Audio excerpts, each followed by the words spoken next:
Hi, I'm Old Norse Specialist Dr. Jackson Crawford. I teach at the University of Colorado Boulder, previously at two campuses at the University of California, and I'm a translator of Old Norse myths and sagas. Today, I am making a video in the most precarious spot imaginable.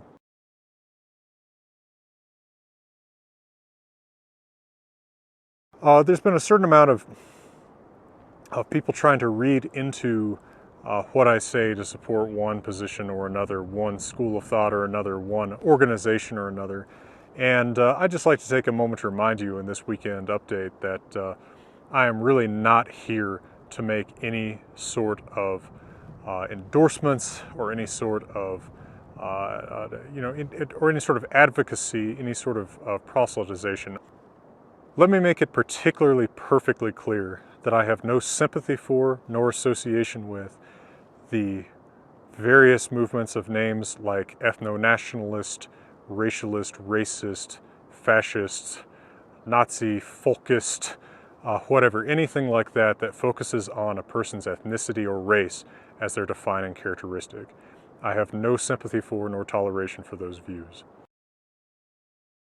With this video, I want to end once and for all the ridiculous notion that national self-preservation and the idea to preserve your own culture, your own race, your own ethnicity, language and history. I want to end the notion that this idea is in any way racist, hateful, bigoted or evil in any way, shape or form, because this is not the case. I will argue that anyone who denies a people the right to self-determine their own fate and to preserve not only their language and culture, but also their race, the way they look, their genetic structure. Anyone who denies that to a people is a racist, a bigot, and is hateful towards that race and that people, because races and people exist, tribes exist. Who am I? Who am I speaking for? I'm not speaking only for Germany and for my own people. I'm also speaking for the Welsh people, for example, for the Celtic people who still speak Welsh in Wales. In northwestern Wales, 80 to 100% of people still speak ancient Celt.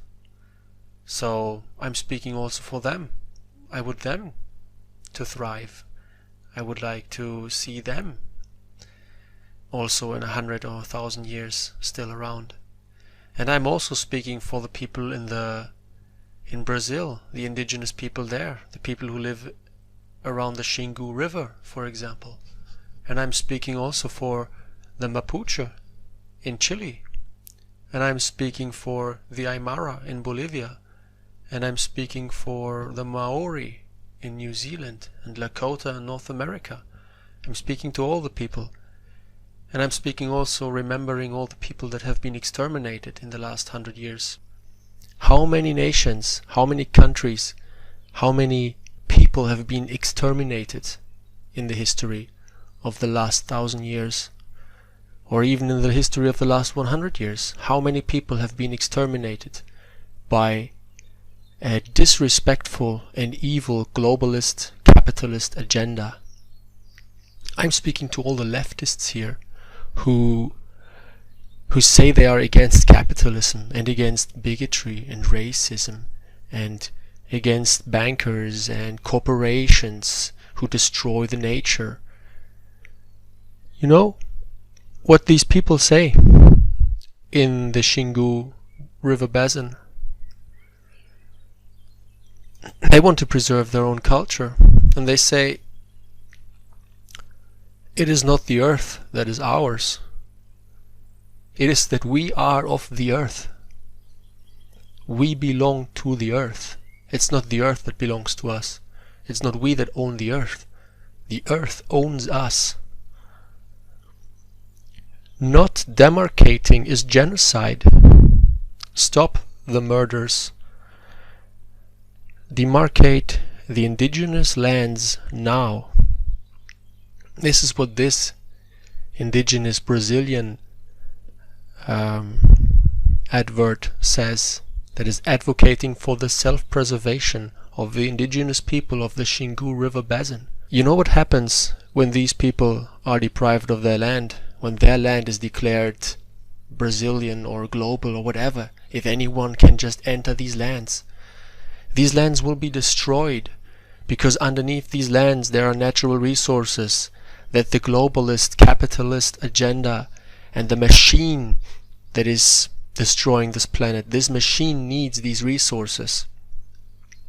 And when these people are removed from these lands will be destroyed, because these people are an integral part of the nature of this country there.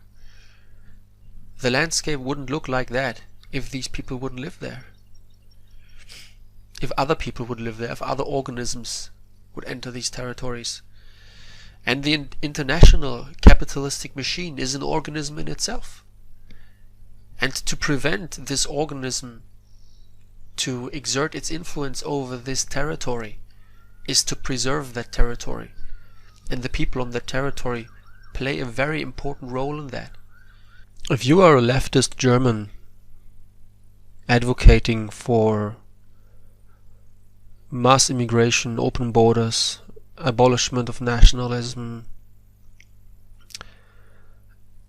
the so-called tolerance, race mixing, if you propagate that, you are not against Germany, you are not against the German people.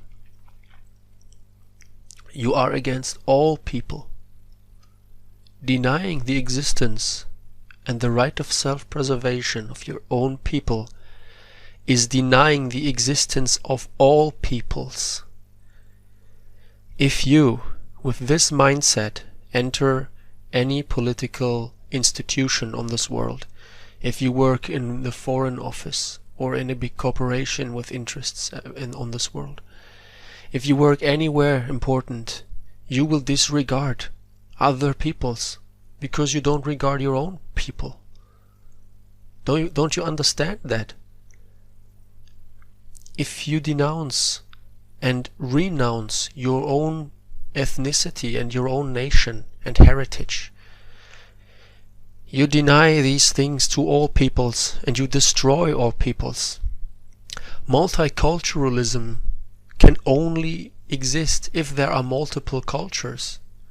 So it's a one-way ticket. As soon as you open all borders and merge all cultures together, this can only happen if there are closed borders and if there are multiple cultures in different countries. If you merge them together, then all of these cultures disappear. And then there's only one culture after some time. Don't you understand that? Don't you understand that diversity is the destruction of diversity? And that what you call nationalism, patriotism, traditionalism is the preservation of all cultures. And if you believe it or not, in the Second World War, the party that was for the independence of all cultures and peoples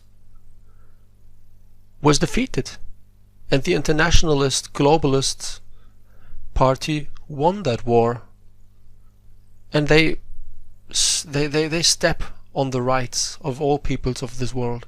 And ever since then, the rights of all peoples of this world have been disrespected.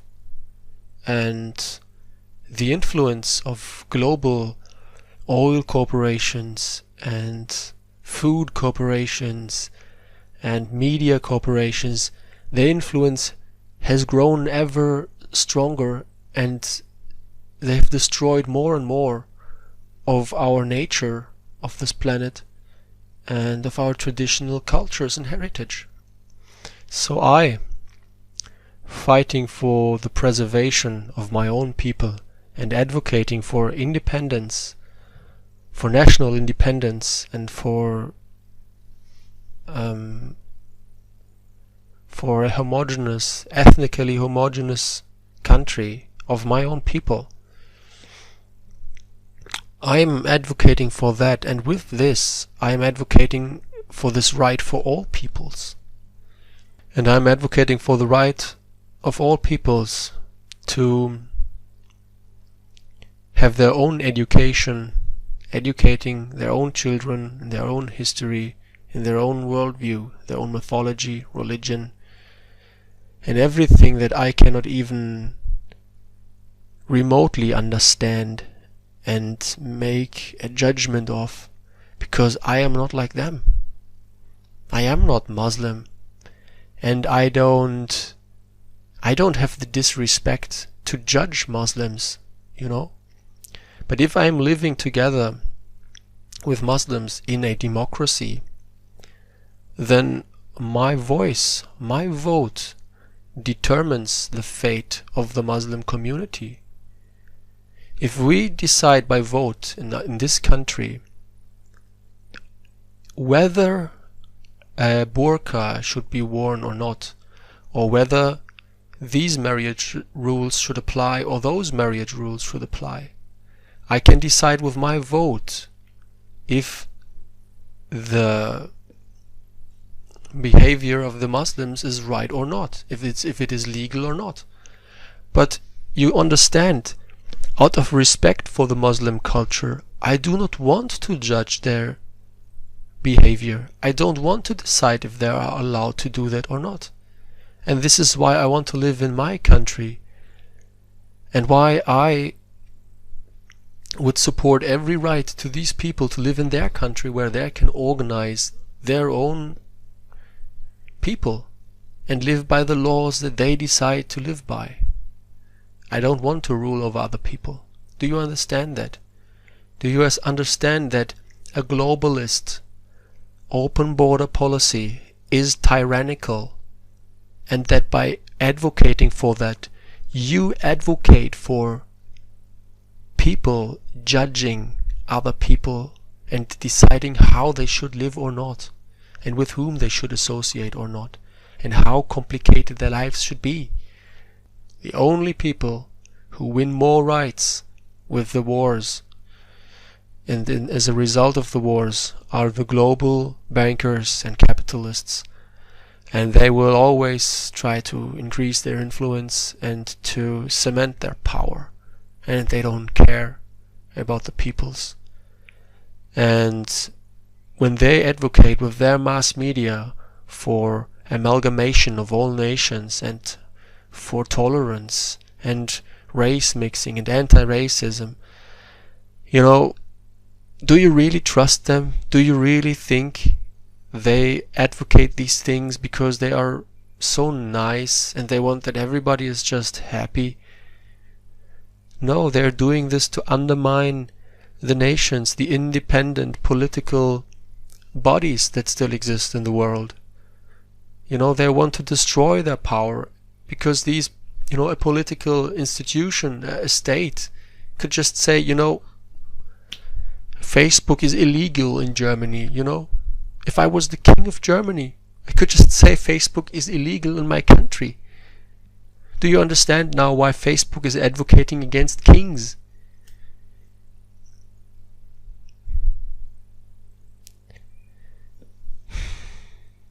I'm not advocating for kings. I'm just saying why others are advocating against it. You know?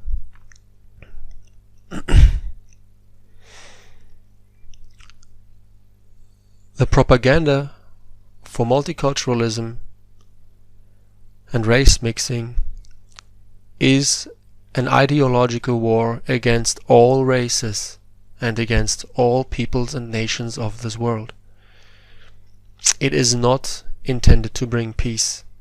It is intended to bring submission of all peoples and to destroy the self-determination and the independence of all nations, and subdue this independence to a global, criminal, capitalistic elite. That's just how it is.